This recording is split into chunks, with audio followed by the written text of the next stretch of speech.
CHOMP by Hiaasen, Chapter 12. Susan Cray and her husband had the ideal occupation because he got along so much better with animals than he did with people.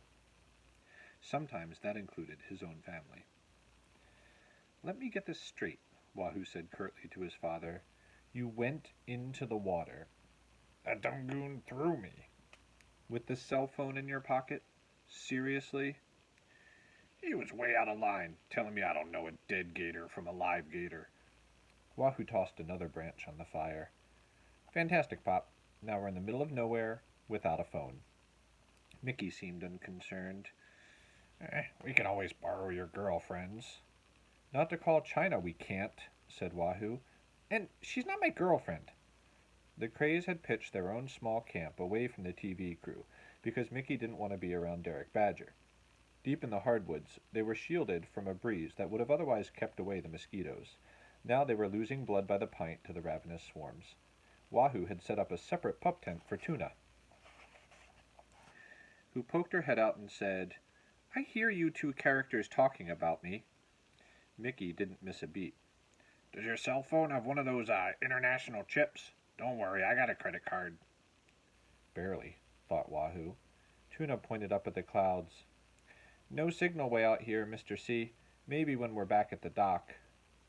"Sorry, son," Mickey said to Wahoo, pretending Wahoo was more bummed than he was. Twice they'd tried to reach Susan Cray from the house before leaving on the Everglades trip, but all they'd gotten on the other end was static. Tuna announced she was taking a walk. Wahoo's father told him to go with her. "What for?" "'Cause you're a gentleman." Mickey looked serious. "Don't make me ask twice." Wahoo brought a flashlight, mainly to make sure they didn't step on any water moccasins or pygmy rattlers. A curtain of low, ragged clouds blocked out the stars and the moon. The night air was warm and heavy. Wahoo wondered if a thundershower was coming. Above the western horizon they saw white pulses of heat lightning. Centuries of water flow had shaped the island like a teardrop. The tallest tree clustered at the fat end. Tuna rattled off their Latin names as she walked. Myrica cerifera, wax myrtle, Annona glabra, pond apple, and Magnolia virginiana, swamp bay. Wahoo asked if she had a photographic memory. She said, "No, dear, I just study." Before long they heard voices, and through the trees they saw the campsite of the Expedition Survival crew. No fire was burning, but the clearing was well lit by cheesy bamboo tiki torches. A young woman from the catering company was cooking T-bone steaks on a big stainless steel stove, of the type used at fancy river camps in places like Alaska. The director, cameraman, and sound technician sat in a half circle of folding chairs, drinking beer, slapping at bugs, and laughing boisterously. "Turn off the flashlight," Tuna whispered to Wahoo. "Let's get closer." "No way. We're not going to spy." "It's not spying, Lance. It's observing." They crouched in a thicket of cocoa plums and inched forward. The crew members were taking turns telling stories. Wahoo couldn't make out every word, but he got the gist. Even the catering lady was giggling. "Who were they talking about?" Tuna asked Wahoo. "Take a wild guess." "Not Mr. Badger." "I'm pretty sure." They stopped moving so they could hear better. The next story, which was recounted uproariously by the show's director, involved a close-up scene in which Derek accidentally snorted a live earthworm right up his nose.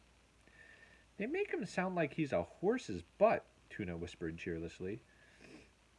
"You know how people talk when the boss isn't there." Tuna hadn't been around Derek long enough to know the truth. She was a genuine fan, one of millions, so it would take a while for her to accept that the real-life Derek was a different person from the one she saw on TV. Earlier, Wahoo had noticed her disappointment when she'd learned Derek was staying at a luxury hotel, not roughing it in the swamp as he pretended to do on the show. She tugged at Wahoo's sleeve.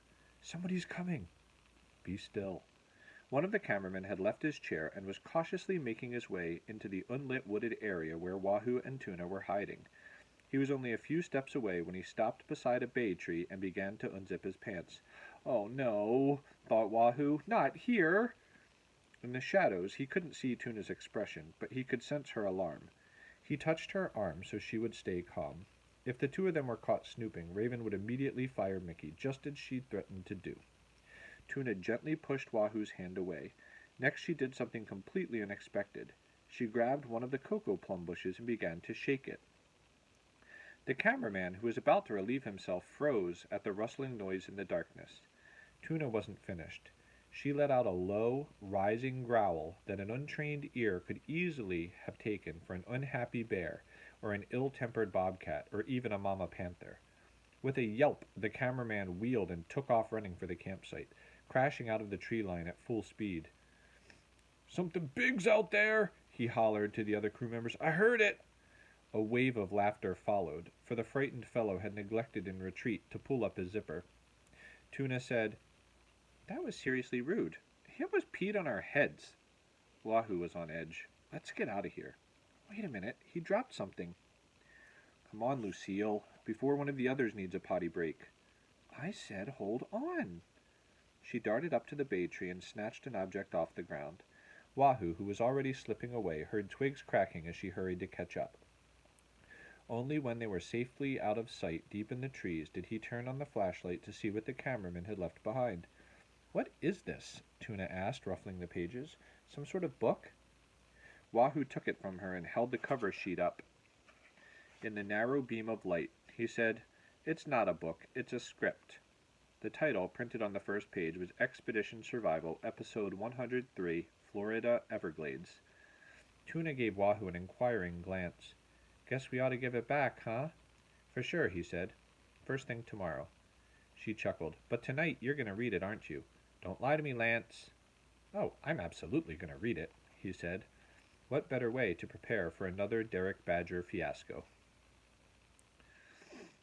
So this is the script that's being read. Noon. Angle from helicopter, high above the Everglades. A dark speck is moving ant-like through the endless, shimmering marsh. Gradually, the aerial camera zooms closer and closer on our lone figure, sloshing and slashing through the dense grass. It's Derek Badger. He is plainly exhausted from his hike, dripping sweat. His cargo pants are filthy and torn, and his shirt is unbuttoned to the waist. Cut to close-up, with a Steadicam moving side by side with DB. Derek. "I've been fighting my way through this swamp for 4, possibly 5 hours straight. I've lost track of the time. The heat is virtually unbearable, and the mosquitoes are so thick I have to stop every few minutes to cough them out of my lungs. You can see why they call this place a river of grass, but it's not the same soft green grass that's growing in your backyard. Check this out." Derek bends down and breaks off a piece of sawgrass, which he holds up for the camera. Cut to close-up of Derek's forefinger as he slides the edge of the grass blade across his skin, drawing blood. "See? Like a barber's razor. They don't call it sawgrass for nothing." He licks the droplet from his finger and continues his lonely trek. "Time is running out. It's absolutely essential that I locate a safe place to build a small fire and dry out these soggy clothes. Hopefully before the sun goes down. That's when the predators come out. Alligators, panthers, bears, and pythons big enough to devour a full-grown man. As always, I brought no food or water on this expedition. Everything I eat and drink, and believe me, I'm bloody famished, will come from the natural bounty of this savage but magnificent wilderness." Cut to medium shot. Derek digs into pocket and pulls out a Swiss Army knife and a plastic straw. "See, this is all I brought. My trusty Swiss knife and a clean straw. 2 simple but essential tools of survival." DB marches on. Cut to Steadicam shot from Derek's point of view, the sawgrass flattening ahead of him as he trudges forward. Derek's voice, surprised and hushed. "Whoa, what was that?" Cut back to medium shot of Derek. Still as a statue, he's peering with great intensity into the brown, shin-deep water. Derek whispering, "I just felt something slither between my ankles. It was either an eel or a snake. Hopefully not a poisonous one. The Everglades is literally crawling with deadly cottonmouth moccasins. One bite even from a baby, and I could be a dead man." "Oh, there it goes again!"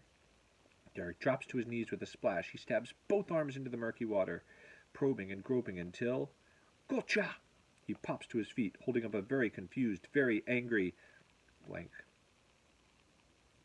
"Crikey, what a feisty little bugger!" Cut to close-up of the blank, writhing and snapping. Derek I'm afraid it's not your lucky day, Mate, Derek says. Dangling the blank, he turns to look into the camera. So when I'm saying blank, just so you know, the script has a blank spot. Like right there. So they don't know what critter they're going to catch yet. Dinner! Cut to the medium shot of Derek, turning a shoulder to the camera as he twists the neck of the blank, killing it instantly.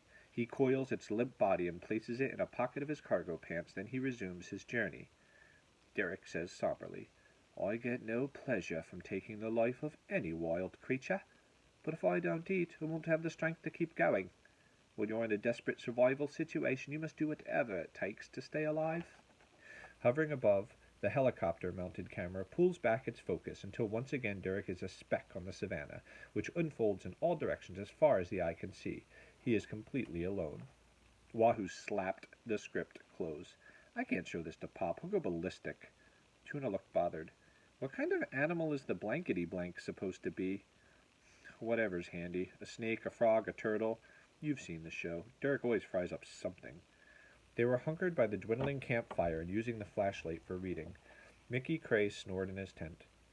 I watch this show every week, said Tuna, and I never knew the whole thing was written out beforehand. I thought all that stuff just, happened. Wahoo had to remind himself that most people had no idea how nature programs were produced. Lots of time and money were spent on making every animal encounter appear spontaneous and real, even though the scenes were carefully planned in advance. Derek's probably picking out a big juicy steak at the hotel tonight, Tuna said morosely. Yeah, and a humongous slice of key lime pie. Then why does the script say he's got to go kill a blankety-blank for food? Because, Wahoo said, that's one of the things he's famous for. Tuna planted her chin in her hands. All those times on TV when he swallowed some little mouse or salamander, I thought he was really starving. Am I stupid or what? Nah, you're not stupid. They don't exactly advertise what goes on behind the scenes. Wahoo stood up to stretch. He was still stuffed from their modest camp dinner of hot dogs, black beans, and rolls. For dessert, Mickey had handed out Chips Ahoy cookies. Tuna said, Your old man's not going to go along with this scam, is he? Trap some poor old snake or toad just so Derek can cook it up on the show? Not Pop. No way. Good. It's late. I'm going to bed, Wahoo said. I might stay up and read some more. Are you sure you want to? Tuna nodded. Her brown eyes were bright and intent in the amber glow of the fire. He handed her the flashlight and the script. Remember, it's just show business.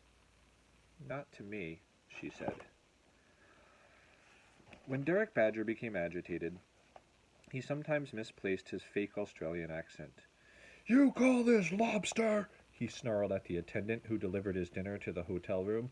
I've eaten bloody shrimp that were bigger.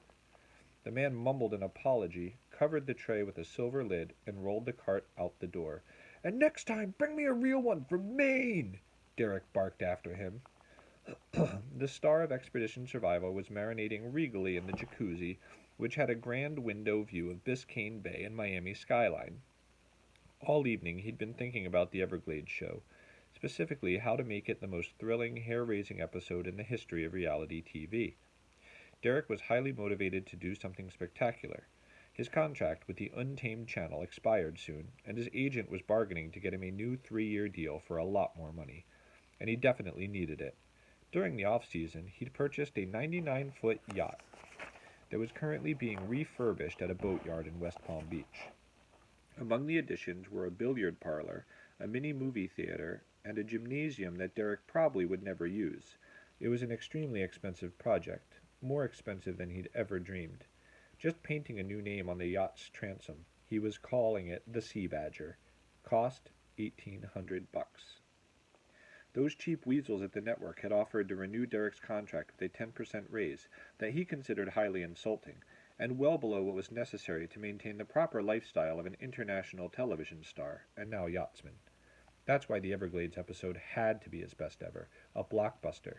Then, fearing that another outdoor show might try to hire him away, the suits at the Untamed channel would have no choice but to accept Derek's extravagant demands.